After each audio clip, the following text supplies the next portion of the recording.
Proceedings are now interrupted to enable the Honourable Emma Hurst to make her first speech without any question before the Chair. I remind members that the Honourable Emma Hurst is about to make her first speech in this place. I ask members to extend the usual courtesy to the member. Can I also take the opportunity on behalf of the House to welcome into my gallery Sandra and Kevin Hurst, the parents of the Honourable Emma Hurst, here in the House this evening for the member's first speech. You are most welcome. Yeah. The Honourable Member. I'd like to begin by acknowledging the traditional owners of the land on which this Parliament sits, the Gadigal people of the Eora Nation, and recognise their continuing connection to land, animals, water and culture. I pay my respects to their elders, past, present and emerging. I'd like to thank all my family, friends and to all Animal Justice Party volunteers, staff and supporters for their work, support and dedication. I'd also like to take a moment to recognise my friend Paula Wallace, who wasn't able to be here tonight, as she's picking up an 8-year-old dog by the name of Buddy from a medical research facility in New South Wales. Another life saved as a result of the Animal Justice Party's Right to Release campaign to get animals out of medical experimentation facilities. Thank you, Paula. And Buddy, you are home now. You are loved. I stand here today humbled to have been voted by the people of New South Wales to be a voice for animals in this Parliament. I am grateful for the trust bestowed on me to build a future focused on kindness and compassion. However, this is not my victory. This is not our victory. This victory belongs to the animals in this country who are currently in crisis, who are locked in cages, who are routinely subject to painful and cruel procedures, and whose needs for survival are often ignored if there is money to be made. But this victory for animals is not about the cruel acts of humans. It is about the change we seek. And this is our chance to make that change. I am well aware of the enormity of the task that lies ahead and recognise it is the greatest of our generation. The road will be long. There will be challenges, obstructions and pitfalls. But with 3 members of Parliament in Australia now elected on an animal justice platform, I have never been more confident that we will get there. We have shown that when we stand together for the animals, we win. Let me tell you briefly how I came to be here. I had never aspired for a career in politics. In fact, as a child, I thought I might be a little bit different. You see, when some might see a rodent, a pest or a dirty mouse, I saw something else. I saw a small, terrified animal whose heart beat against her chest as she cowers in a corner, whose life is as precious to her as yours is to you. I cared not for the labels others had given her. They were irrelevant to her ability to feel pain, irrelevant to her ability to feel fear, and irrelevant to her ability to suffer. As it turns out, I'm not so different after all. Many residents in New South Wales voted in the Animal Justice Party because they care about that little mouse as much as I do. Like many children growing up, I developed a strong bond with a companion animal. For me, that was my rescued cat Flush. One day, when I was just a young girl, I sat hugging a hen and I noticed that the hen was purring. I realised then that she showed joy in the same way as my cat did. And I thought, if I couldn't eat my cat, I couldn't eat this hen. It was many years later that a simple flyer handed to me on the streets led me to discover that the egg industry macerates all male chicks and that male calves in the dairy industry are sent to slaughter. That night I went home and researched further. I still recall that night with great clarity. As I read about what happens in industrialised farming facilities, it was like someone turned the lights on. Overnight, I became vegan, and since that day, I have been driven by a single, prevailing powerful dream, that I may be part of a great movement of change that will see the cruel treatment of animals come to an end. I began my advocacy career working at Animal Liberation while I completed my master's degree in psychology. We were a small but united team. We had setback after setback, defeat after defeat, and at times we found ourselves disillusioned and disheartened as we attempted to move our message against the wills of powerful and wealthy people who profit from animal suffering and who use their influence to try to silence us. But we would not allow others to tell us we can't, and we would not accept you won't. So we persevered. And on the night of May 30th, 2011, the fight for animal justice changed forever. Never has the collective compassion of a nation been so clear. It was the night ABC Four Corners program exposed the horrors of the Australian live animal export industry. Animals Australia documented the story of Australian animals and their fate in Indonesia. Dudley, one of the animals filmed, was an Australian steer who had refused to move into the knocking box where he would be killed. 5 men had a rope tied around his neck. They pulled and fought him, trying to move him up the chute. By the time they had him onto the line, he was absolutely exhausted. Dudley stumbled and fell on the ramp on his way up the knocking box.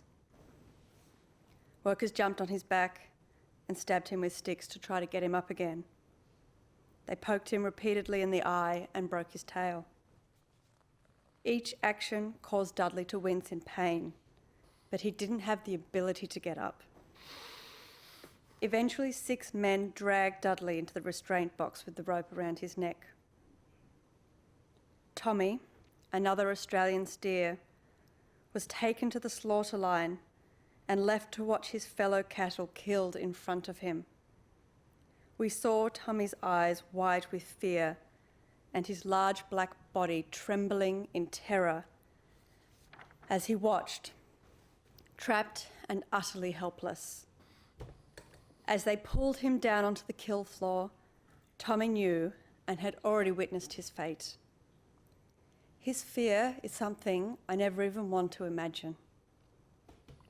It was scenes like these that left a wound in the hearts of all Australians, a wound that remains open to this day.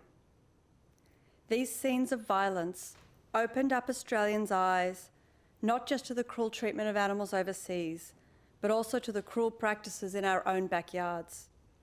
We saw expose after expose of cruelty filmed in our own local slaughterhouses and of the common and often lawful cruel treatment of animals on many farms around New South Wales and across Australia.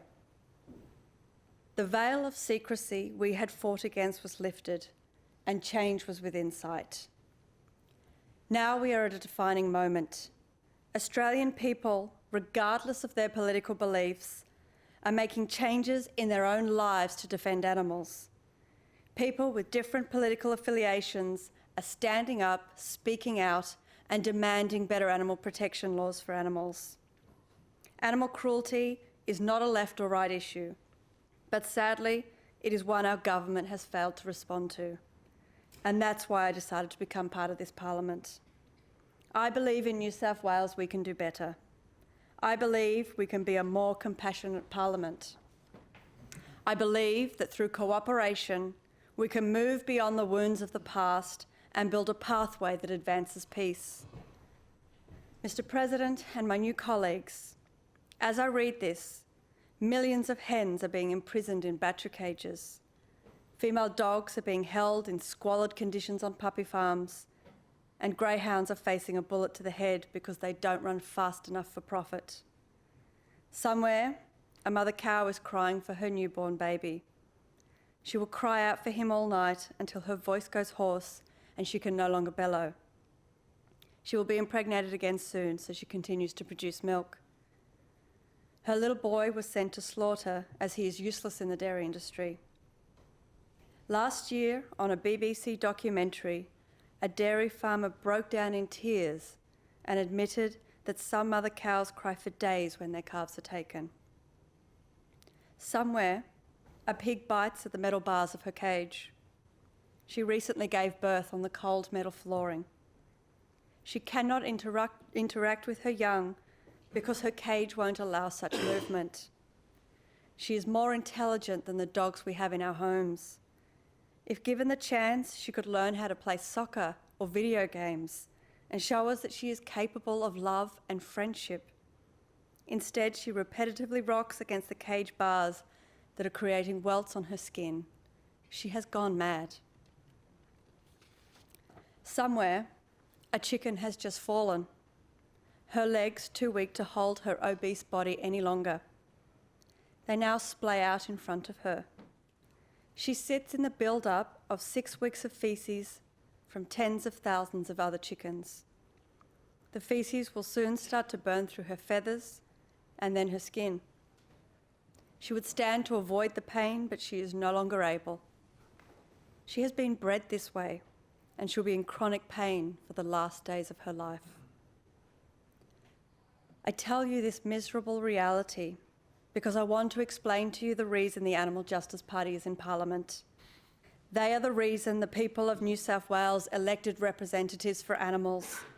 These are the stories the people of New South Wales no longer want to hear because they want us to work together to end their suffering. Today I implore you to work with me to change this. The world is changing already. Now it is our turn to ensure government makes changes to protect animals too. Together we can change the future for animals. Together we can change the story for these cows, pigs and chickens and every other animal that is suffering today. Let's free animals from cages. Let's review the laws that are failing to protect non-human species, and let's speak out against all injustice. The fate of each of these animals rests in our willingness to choose kindness over greed, respectability over indifference, and to be leaders instead of led. For the many people who speak on behalf of animals, you and I are powerful. Any industry that profits from the suffering and abuse of animals is terrified of us because we know the truth, we speak the truth, and we have taken this truth all the way to Parliament House. My friends, you are the reason I stand here today, because so many of us stood up and spoke out, even when our voices shook, even when threats to personal safety came our way. This is a defining moment. The result of us standing together, not just with purpose, but with hope. There are businesses that make money out of the suffering of animals, and no one wants to silence us more than they do. They have money, power, and secrecy on their side, but the animals have you. They have people who will stand up and speak out against abuse, and in this numbers game, it is you that will ensure the animals gain freedom. Now we have a chance to change the world. If you feel the same urgency as I do, the same passion for change, and if you feel the same hopefulness, then together let's break down barriers and build bridges in their place. This is the moment. This is the time for change. Let's transform. Let's dare to hope. Let's dissolve the cages and shackles that have enslaved animals and caused them great harm. I encourage you today to move past anger and instead join me in building this great movement of change. There is power in hope. There is power in who we are, because it was hope that saw the women's movement win the decades-long fight for the right to vote. It was hope that ensured civil rights movements gained equal rights under the law, regardless of the colour of a person's skin. And it was hope that changed our laws recently, so that civil marriage would be available without discrimination to all couples, regardless of sex, sexual orientation, or gender identity. And it is hope that drives us today. I believe we can do this because I believe in you. We are guided by a powerful idea. one that sets a new course for this great country, one where equality and compassion extend beyond our own species and recognise that animals have their own sentience, their own place, their own desires and their own reason for existence. Our movement may be relatively new, our ideas of change may be considered idealistic, but the values we fight for, kindness, non-violence and freedom, are values that history has shown will always win. The Australian people showed how much they care about animals when they elected the AJP's first politician, the Honourable Mark Pearson. Now, together, my friend, we will fight to end the cruel exploitation of animals. My promise to the animals is this: you have all of me. The lioness in the circus, I see you. The pig in the sow stall, I see you. The mouse in the medical experimentation facility, I see you. The fish crushed at the bottom of a trawler net, I see you. I know you're suffering and I will never be silent. I will push forward no matter what life throws my way, because the cruelties inflicted on you must end, and I'll do all I can to see that happen. No matter if you are skin, scales, fur or feathers, no matter the supposed value of your financial worth or lack thereof, native or non-native, rodent or fish or cow or dog, I will protect you. I stand by you. I will fiercely defend you. And it is our party that will keep that promise, and we will never, ever let you down. You have all of me. Thank you.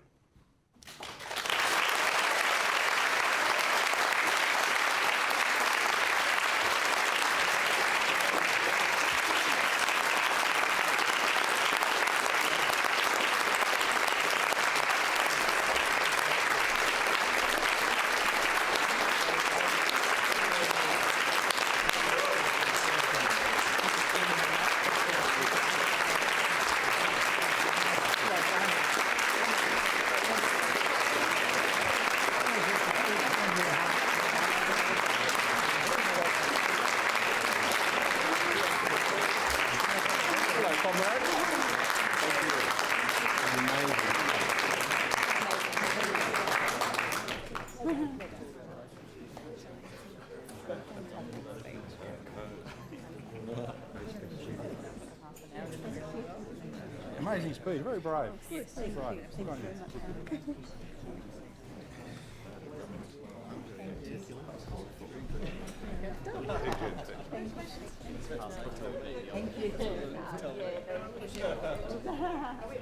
very much. Congratulations, incredibly fascinating. Thank you. You should go first. You want me to go first? Congratulations, Emma. You're going to bring some really interesting colour to this debate. Look forward to it. Right. Well done, Emma. And then I'll be back. Congratulations. You did. Oh, okay. Thank you very much. Oh, yeah, Mark's ready.